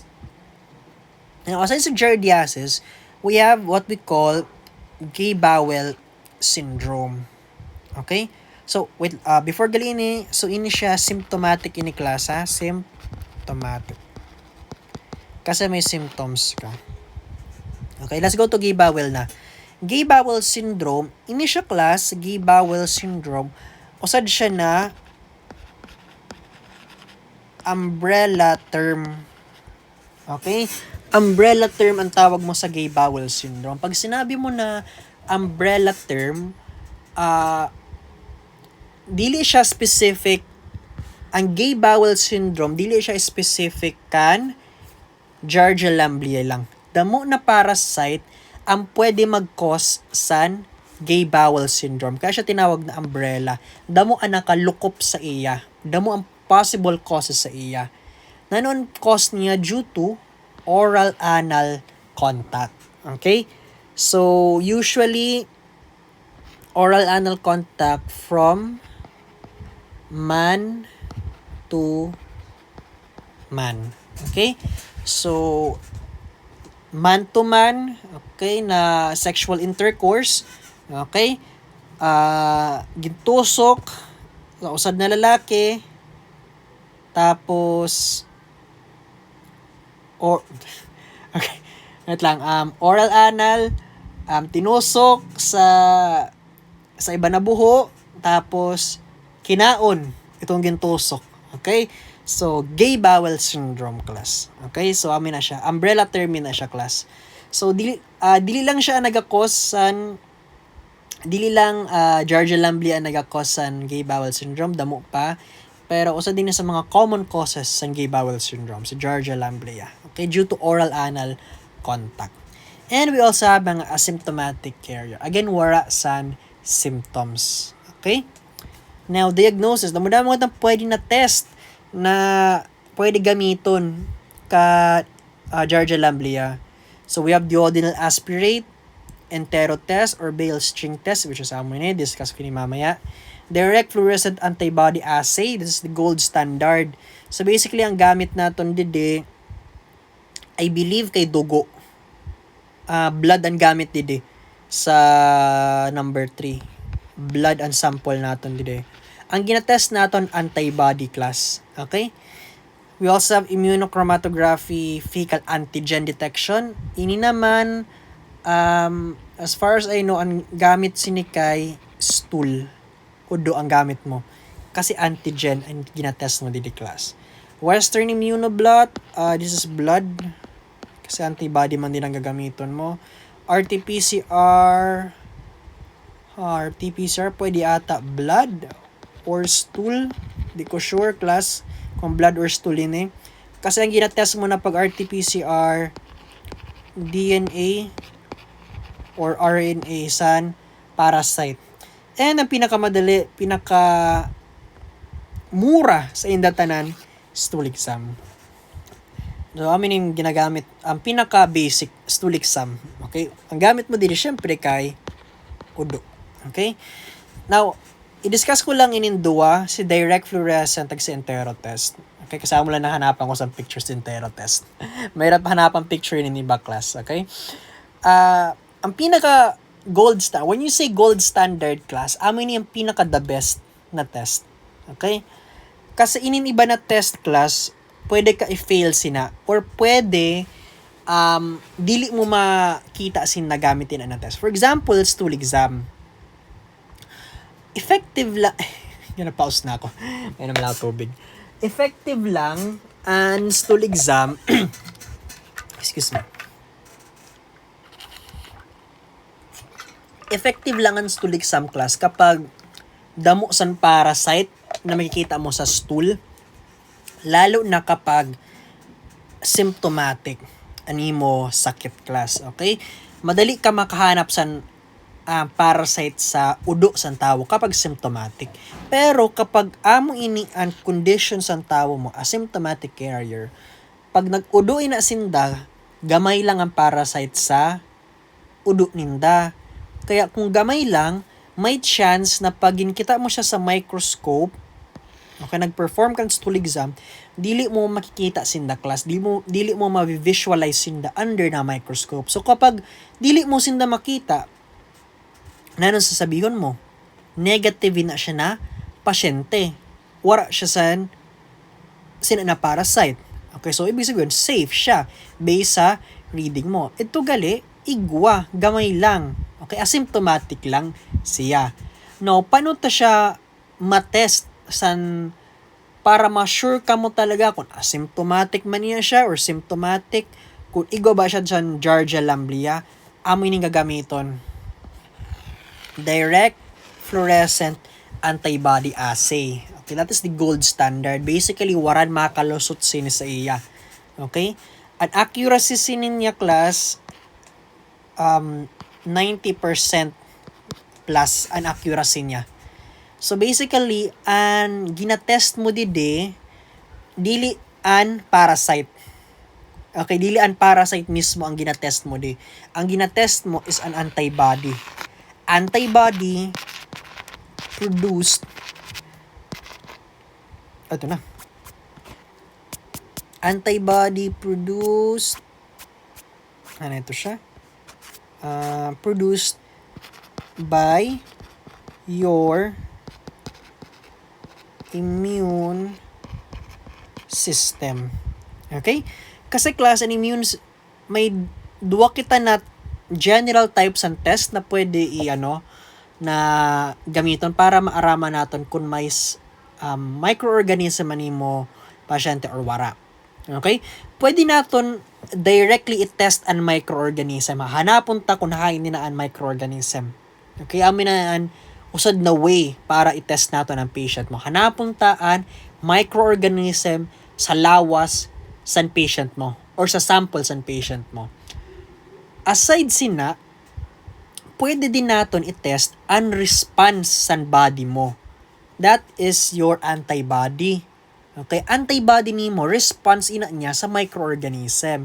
Gina-produce lang ini si antibody kapag present or positive an imo microorganism. So kung nag-positive ka sa antibody, ibig sabihin an imo lawas may ginalabanan na infection, may ginalabanan na microorganism class. Okay, so amin ang reason na kay ginatest naton an antibody or an response sa body naton. Okay? Mas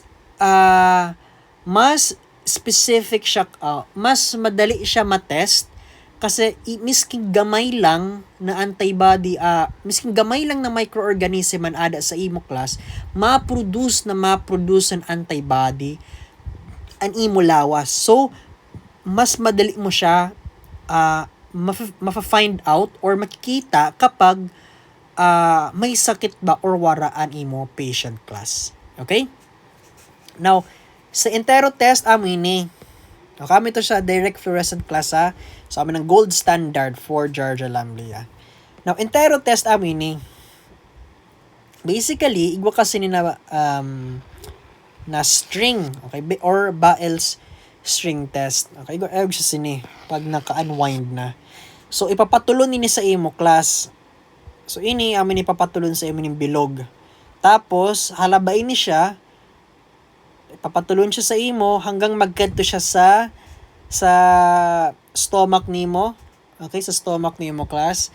Tapos i-leave mo lang siya mga pira ka oras, mga 2 hours, 4 hours.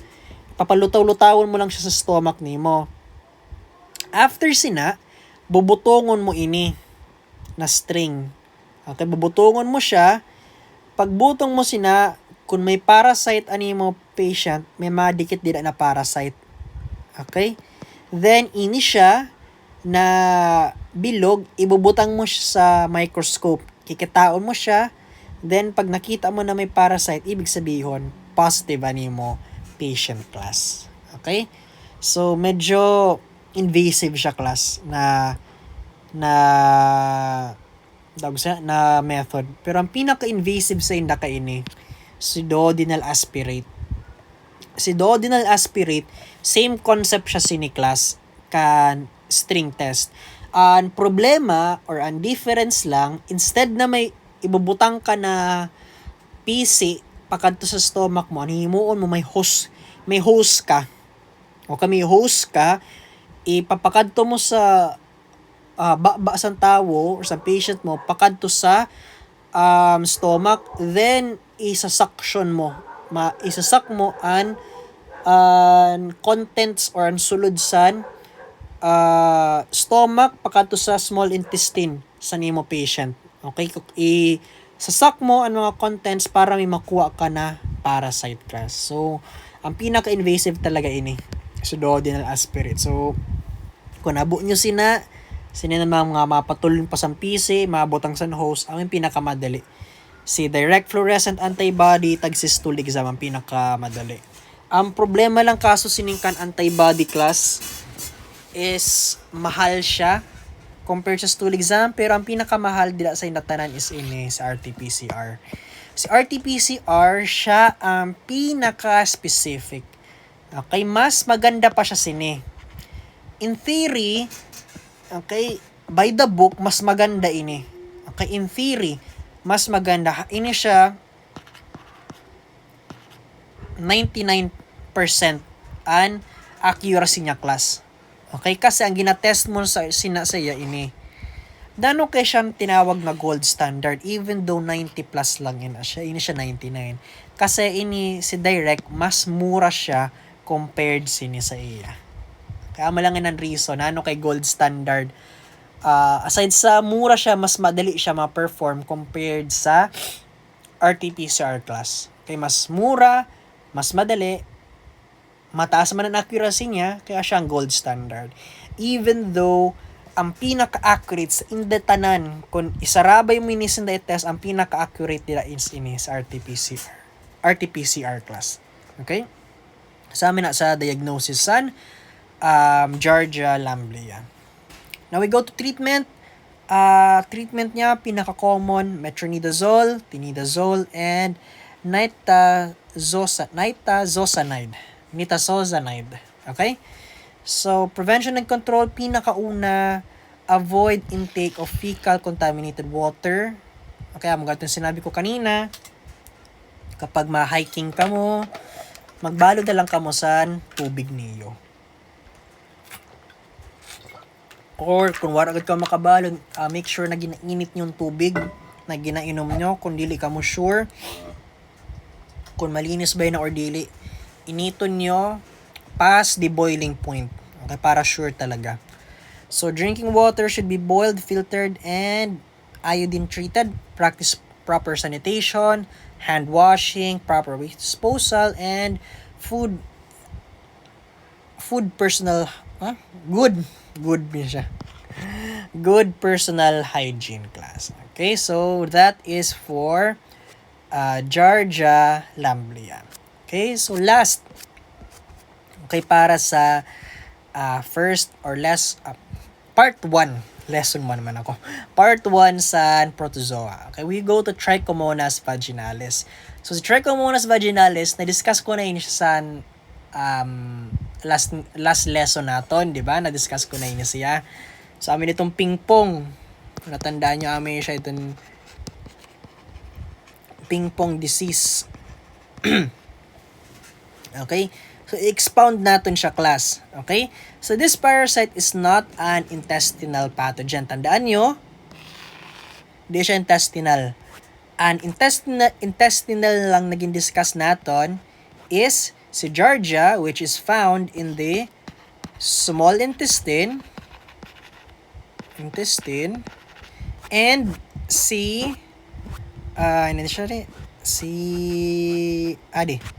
Entamoeba histolytica, which is found in the large intestine naman, class. Okay? So, dili siya sa intestine makikita. Di natin makikita si Trichomonas, kundi siya sa intestine, sa urogenital siya. Basically, sa penis or sa vagina natin makikita si Trichomonas vaginalis. And the main mode of transmission is through sexual intercourse. protected sexual intercourse class. Tandaan nyo, unprotected sexual intercourse, amin na siya ang main mode of transmission niya. Okay? It is isolated from the urethra, okay, sa urethra sa vagina, and sa prostate gland sa lalaki. Now, dili lang through sex pwede mo siya makuha, class. Tandaan nyo, ang pinaka main na transmission niya, sex. Pero dili lang sex pwede mo makuha ang Trichomonas vaginalis. So, occasionally, the parasite can be transmitted through toilet articles and clothing of infected individuals. Okay, for example, sa clothing nga kita, may Trichomonas vaginalis ka. Okay? Then, ang panty mo or ang brief mo, gimpahura mo sa manghud mo. Okay? So, ito siya na brief mo, pwede ito, or panty, pwede siya maging fomite, pwede siya maging contaminant. Okay? Na-contaminate siya sa Trichomonas vaginalis. So, kapag insulot ito sa manghud mo, pwede ma-infect ang manghud mo. Sa toilet naman, okay? Pag naghihi ka mo sa mga public, lalo sa mga public urinal, na dili malinis. Okay, common ini siya, class, sa mga public urinals. Okay? Dili malinis, as nag-ingkod ka mo directly na maati na na toilet. Okay, pwede kadto or pwede sumulod sa iyoan parasite. Okay, so iwasan niyo na ng mga public urinals, class. Okay? Aside sina, dili lang siya sa adults, pwede din siya sa baby, sa mga newborn, sa mga infants. Okay? Infants can also be infected when they pass through the birth canal of the infected mother. So kapag an mother an mother is positive sa Trichomonas vaginalis, tapos nag-anak siya, pwede ito siya na baby ma-infect kasi maaagi siya sa vagina. Okay? Or sa urogenital tract sa mother. Okay? Now, nano an unique kan Trichomonas na sa iya lang makikita nimo. It does not possess a cyst form, only a trophozoite form, class. Tandaan niyo, si Trichomonas vaginalis, wara siya sa cyst. Trophozoite lang ang igwa niya. Okay? So, tama ang ginaisip nyo. Okay, dili siya nakasurvive sa environment, class. Okay, kung giniisip nyo man ito, ang imo Trichomonas vaginalis, ma-survive lang siya sa sulod san tawo. Okay, sa sulod san host. Makasurvive siya sa environment, kadali lang. Okay, kadali lang siya ma-survive. Dili siya ma-survive matagalan sa environment. Kasi, wara siya sa cyst form. Trophozoite lang ang iguania, class. Okay, tandaan nyo yun na siya lang ang parasite na igwa sa trophozoite, wara sa cyst form. Okay, so amin siya. Amin yung cyst form niya, like what do you call this? Like Giardia lamblia, flagella man ang gamit niya. Okay, used for motility. Okay? So, flagella, may flagella sa Trichomonas, si Giardia may flagella din. Si Entamoeba histolytica, nano gani ang iya nano ang iya gamit for motility and pseudopod. Okay, tandaan nyo na, class. Iba-ibang gamit ninda pang hiwag. And iya naman motility is rapid, jerky, or tumbling motility, class ang tawag sina. So basically, bayang kiti-kiti ang ini siya na parasite. So ba siyang kiti-kiti maghiwag. Okay? So tawag sina, and kung nakita na kamong kiti-kiti nan mahiwag, okay, amin ni siya si Trichomonas vaginalis, amin na siya maghiwag under the microscope. Sabi ni picture galing niya, class. Okay? Go siya sa 4 to 6 Okay, flagella. Okay, nagamit niya pang hiwag. Okay, life cycle niya, class. Okay. Again, ang main mode of transmission niya is through sex. So, usad man lang ang ginapasa, usad lang niya morphological form. So, cyst, mali. Ang trophozoite nimo, siya tanan. Ha, tandaan nyo, siya an infective, siya an diagnostic, siya an pathogenic stage, class. Ha, tandaan nyo, kan Trichomonas, iba siya sa mga naunatan na parasite. Dahil trophozoite lang ang stage niya, sa iya tanan. Siya an infective, siya an diagnostic, siya an pathogenic stage naton. Siya an naga-infect, pakadto sa babae, pakadto sa lalaki. Siya ang makikita mo sa babae or sa lalaki. Siya ang makosan sakit sa babae or sa lalaki, class. Okay, sa iya tanan. Kan trophozoite tanan, class. Okay? So again, main mode of transmission niya is sexual intercourse. Pero again, pwede siya sa mga fomites naton, okay, mga underwear, or pwede din sa mga urinal naton, sa mga toilets or urinal naton. Okay? Pero rare man ito sinda, class. And pwede din siya sa infants kapag nag-agi sinda sa urogenital tract sa mother na infected sila na parasite. Now, let's go to the diseases, class. Sa mga lalaki, anay kita. Okay, infection sa lalaki. Usually, okay, boys, asymptomatic kita. Okay, asymptomatic an mga lalaki sa what do you call this, sa Trichomonas vaginalis. Ang trabaho lang naton, reservoir. Okay, di lang naga-stay sa aton or nagapamuhay an parasite, di mo talaga siya naga-cause san symptoms talaga.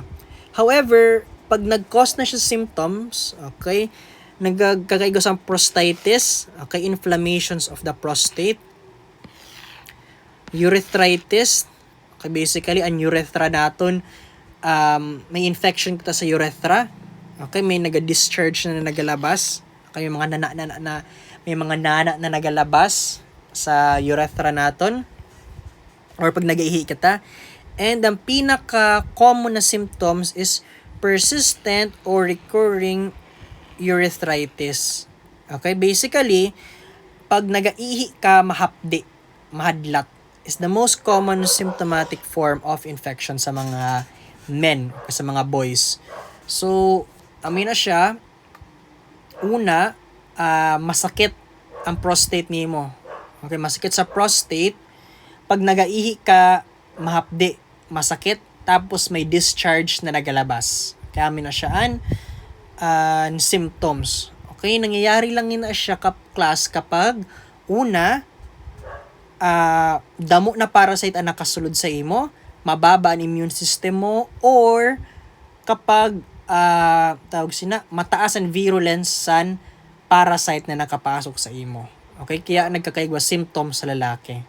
Pero pag dili man lang damo na parasite na nakasulod, mataas man ang immune system mo, low virulence man na nakasulod sa imo, asymptomatic lang ang mga lalaki sina, class. Okay?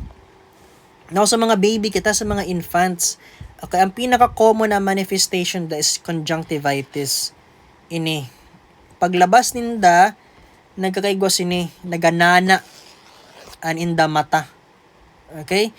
So, basically, pag-agi san baby sa mother nimo, pwede pwede pumasok an parasite sa mata niya, kaya nagkakaigwa sa conjunctivitis. In some cases, nagkakaigwa din sa respiratory infection kapag nasinghot ninda ang parasite, class. Okay? So, tandaan nyo, conjunctivitis and respiratory infection sa mga baby. Sa mga lalaki naman, persistent or recurring urethritis ang common. Now, dili kita sa mga babae. Okay, kasi aminian sa babae, rare and asymptomatic.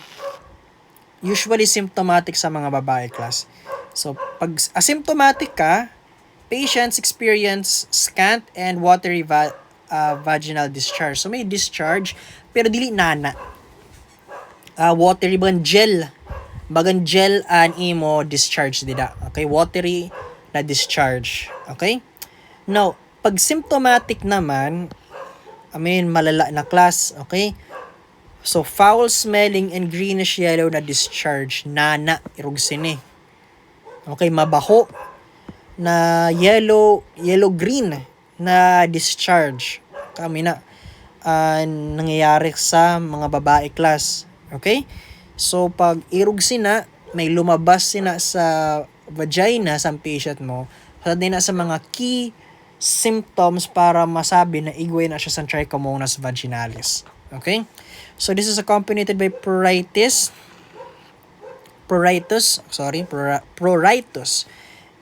or itching sa vagina nimo, and burning sensation sa vagina. So, pag nag-ihi ka, mahapdi. The cervix appears very red with small punctate hemorrhages.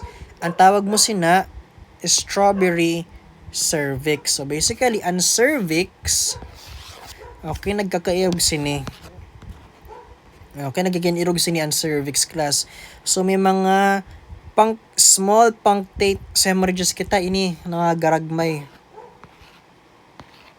Okay, kung makikita nyo baka siyang strawberry na mga garagmay na mga butod-butod na mga hemorrhage, amin na siyaan. Small punctate hemorrhages. So, kung makikita mo siya, baka siyang strawberry.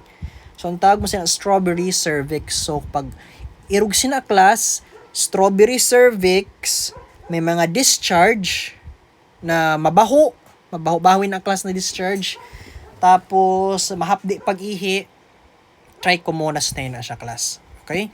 Dysuria or frequent urination is also experienced by women. So, permi ka naga-ihi. Okay? Usa din siya ng mga common symptoms sa mga symptomatic na trichomonas infection.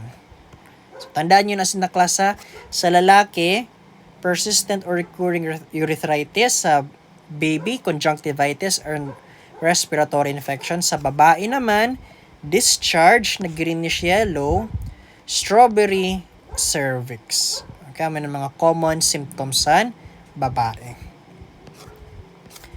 So, okay, last slide natin, class.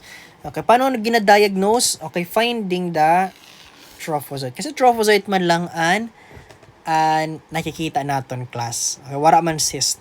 Okay? Pwede mo siya makita sa vaginal or prostatic secretions, mga discharge. Sa ihi, pwede din siya magsabay. And sa discharge. Okay, sa discharge sa babae. Sini. Greenish, yellowish na discharge. Pwede mo na makitaan parasite. Treatment, metronidazole is given to the patient as well as his or her sexual partner or partners to prevent ping-pong infection. Again, kan trichomonas vaginalis, dili lang ang patient ang ginabulong naton, pati na din ang mga sexual partner or partners niya, class. Para ma-prevent natin ang ping-pong infection, which, as I've said sa last na lesson natin, papasa-pasa. Okay? Mapasa mo sa partner mo, papasa ang partner nyo, pakala sa imo, papasa-pasa ka mo. So, kailangan ka muna duwa ang mag-medication sa metronidazole. Prevention and control, syempre, practice safe sex, maggamit ng condom. Okay? Use condoms can limit the transmission of the parasite. And sa mga girls, maintaining the acidic pH. Okay? So, sa mga girls, i-maintain nyo an acidic pH sa vagina niyo. Okay? Kasi, usa din na siya na defense sa body niyo against sa mga sa mga parasite or mga bacteria na gusto mag-enter sa vagina. Okay, an acidic na pH kasi habo sa mga microorganism sa acidic na pH, class. Okay? So, use condoms sa mga lalaki and maintain acidic pH sa mga babae. Pero aside sina pinaka the best, aside pa sina gali class, aside pa sina sa safe sex, okay, limit sexual partners, usad lang, okay, maging loyal sa usad, or di ka nagad mag-sex. Kaya may mga prevention and control methods naton. Okay, usad lang ang partner nimo, dili ka makipag-sex. Kung gusto mo makipag-sex, practice safe sex. Magamit condom for the boys, and for the girls, maintain acidic pH. Okay, paano i-maintain ang acidic pH? Dili masyado magamit sa sabon or inan mga feminine wash para dili ma-neutralize an acidic pH. Okay? Sa vagina. Okay, amin na siya class. So that is all, okay, for the part 1 sa naton protozoa class. So naton next na di-discuss, so amin Acanthamoeba, Naegleria, and C. Plasmodium species. Okay, so see you sa part 2 naton sa lesson 4.